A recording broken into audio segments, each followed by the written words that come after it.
Imagine a coin so beloved by the great British public that when the government tried to scrap it, your old next door neighbour suddenly started writing stern letters to the local paper and putting bumper stickers on their Morris Minor. The Save Our Sixpence campaign was born. To some it was the tanner, to others a bender. In this video you'll learn where both nicknames might have come from.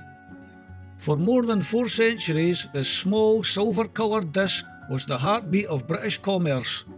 It bought sweets, bus fares, and might even break a tooth when you tucked into your Christmas pudding, but no, they're not taking our tanners without a fight. The story began in 1551, during the reign of Edward VI. After Henry VIII had messed about with the coinage, the sixpence was introduced as part of a move to sort the money out and restore public confidence. It was a hit from the start.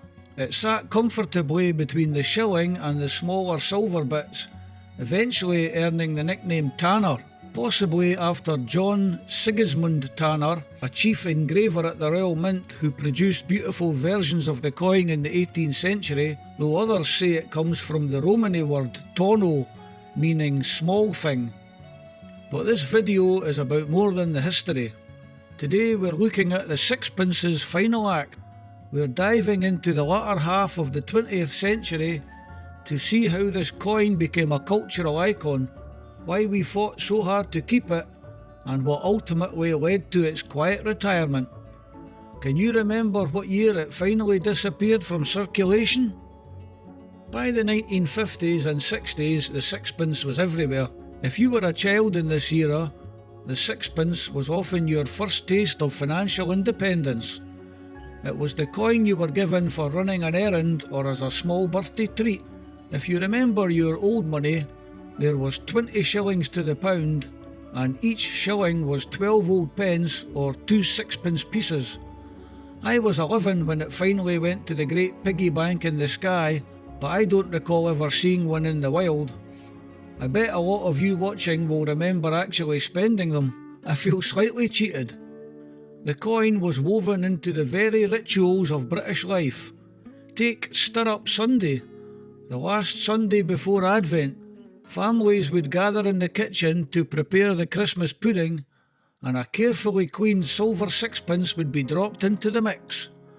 Every family member took a turn to stir, and whoever found the lucky sixpence in their slice on Christmas Day was guaranteed good fortune for the year ahead. This tradition was so strong that even after the coin's silver content was removed in 1947, people hunted down the old silver versions specifically for their puddings. Did your family have that special sixpence squirreled away for the Christmas pud?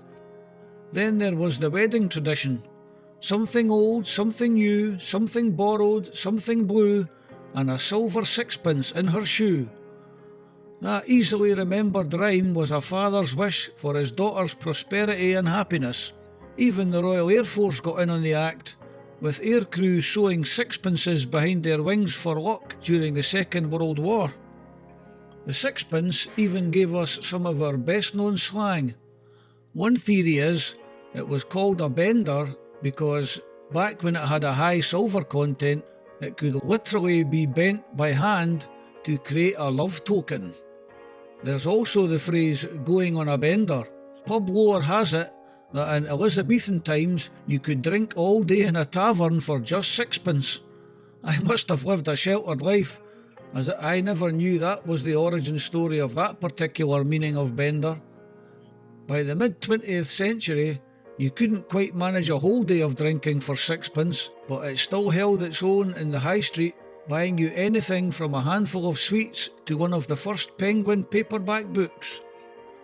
As we moved into the post-war era, the sixpence underwent a significant internal change.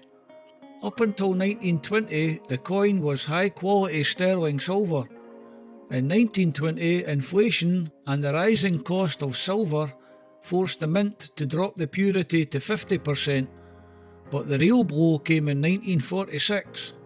To help pay off the staggering debts of the Second World War, the UK decided to cease the use of silver in silver coins entirely. From 1947 onwards, the sixpence was minted in cupro-nickel, a blend of copper and nickel. It looked the same and felt the same, but that silver magic was technically gone. Despite this, the public's affection didn't waver. The design for the new Queen Elizabeth II sixpence in 1953 featured a beautiful floral arrangement, a rose, thistle, shamrock and leek, representing the 4 home nations. It was a miniature masterpiece in everyone's pocket. However, behind the scenes, the winds of change were blowing. The British monetary system, pounds, shillings and pence, was centuries old and notoriously difficult for outsiders and some locals to calculate.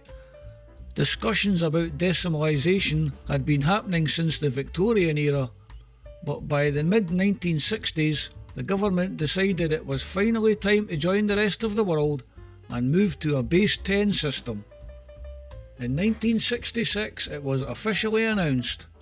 Decimal Day would be the 15th of February 1971.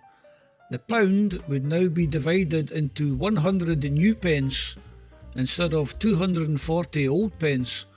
This move spelt impending doom for many old coins, and not in a dramatic way, in a this'll confuse the pensioners way. The problem for the sixpence was its value. In the old system there were 12 pence in a shilling and 2 sixpences made a shilling. In the new decimal system, the shilling became the 5 pence piece and the 2 shilling florin became the 10 pence piece.